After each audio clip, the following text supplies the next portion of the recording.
আল্লাহকে দেখতে না পাও ফাইন্নাহু ইয়ারাক, আল্লাহ তো তোমাকে দেখতে পায়। তুমি আল্লাহকে দেখতে যদি না পাও, আল্লাহ তোমাকে দেখতে পায়। এটার নাম কি? ইহসান।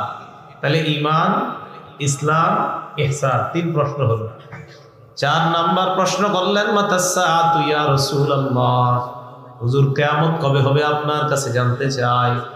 আল্লাহ নবী জবাব দিলেন মাল মাসউলু আনহা বিআলামা মিনাস সাইল, জিজ্ঞাসিত ব্যক্তি মানে যাকে জিজ্ঞাসা করা হয়েছে এই ব্যক্তি জিজ্ঞাসাকারীর চাইতে কিয়ামতের ব্যাপারে বেশি অবগত না।